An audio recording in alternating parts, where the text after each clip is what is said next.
সারা দেশে চলছে Russell's viper আতঙ্ক। সাপের আতঙ্কে ঘুম হারাম মানুষের। চরাঞ্চল গ্রাম পেরিয়ে রাসেলস ভাইপার আতঙ্ক এখন শহরেও। তবে এই আতঙ্কের মধ্যে মানুষ যেমন বিপদে পড়ছে, তার থেকেও যেন বেশি বিপদে পড়ছে অন্যান্য সাপ। সাপের কামড়ে মানুষের জীবন বাঁচাতে তো অ্যান্টিভেনম আছে, চিকিৎসা আছে, কিন্তু মানুষের চোখে সাপ পড়লেই সাপের আর রক্ষে নেই, হোক সে নির্বিষ, নিরীহ কিংবা উপকারী সাপ। এমনই এক সাপ হলো শঙ্খিনী। বিষধর হলেও নিরীহ মানুষ মারার রেকর্ড খুব কম। উল্টো বিষধর সাপ খেয়ে উপকার করে মানুষের। অনেকের মনে প্রশ্ন, কিভাবে বিষধর এই সাপগুলো মানুষের উপকারে আসে? রাসেলস ভাইপারের বিরুদ্ধেই বা কিভাবে কার্যকরী হতে পারে এই সাপ? কেন এই সাপগুলোকে মারা একেবারেই উচিত নয়? এসব প্রশ্নের উত্তর নিয়ে থাকছে এখনকার বিশেষ আয়োজন।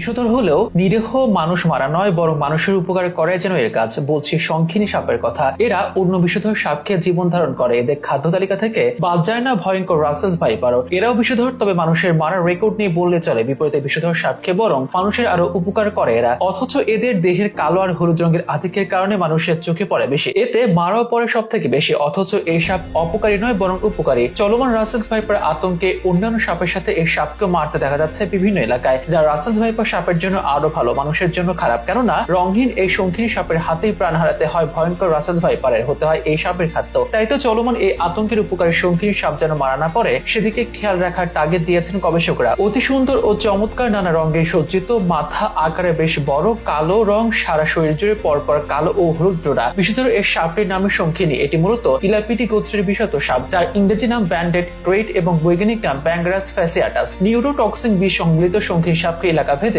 আলাদা আলাদা নামে ডাকা হয়, যেমন শাখামুখী, শানি সাপ, দুই মাথা সাপ প্রভৃতি। দেশের সব এলাকায় সাপ খেকো এই সাপ দেখতে পাওয়া যায়। বর্তমানে রাসেলস ভাইপার সাপ আতঙ্ক তুললেও নির্বিচারে মারা পড়ছে অন্যান্য সাপও। যে যেখানে যেভাবে পাচ্ছে সাপ দেখলে মেরে ফেলা হচ্ছে। বাদ যাচ্ছে না শঙ্খিনী সাপও। ফলে পরিবেশ থেকে কমছে উপকারী সাপ, আর এতে বাড়তে পারে রাসেলস ভাইপারের মতো কিলিং মেশিন। শুধু যে রাসেলস ভাইপার আতঙ্কে সাপ খেকো রাসেলস ভাইপারের সাপ মারা পড়ছে তাও নয়, বিশেষ রঙের কারণে শঙ্খিনী সাপের চামড়ার বাজার দর খুব চড়া। কালোবাজারিদের নজরেও এসেছে এর উপর। আন্তর্জাতিক প্রকৃতি ও প্রাকৃতিক সম্পদ সংরক্ষণ সংঘের রেড লিস্ট গ্রন্থে ইতোমধ্যে সাপটিকে বিপন্ন ঘোষণা করা হয়েছে। বন্যপ্রাণী সংরক্ষণ ও নিরাপত্তা আইন 2012 অনুযায়ী এই সাপটি সংরক্ষিত, তাই এটি আটক, হত্যা বা এর কোনো ক্ষতি করা আইনত দণ্ডনীয় অপরাধ। তবুও রাসেলস ভাইপার আতঙ্কের মধ্যে এই উপকারী সাপটি নতুন করে মানুষের নিশানায় পড়েছে। অনেকে আবার এটিকে না চিনে রাসেলস ভাইপার মনে করেই মেরে ফেলছেন। তবে এটি বিষধর হলো নিরীহ, আর রাসেল ভাইপারের মতো বিষধর সাপ খেয়ে মানুষের যে উপকার করে এই বিষয়ে সচেতনতা বাড়ানোর তাগিদ সচেতন মহলের। ভুলেও এই সাপ না মারার পরামর্শ তাদের।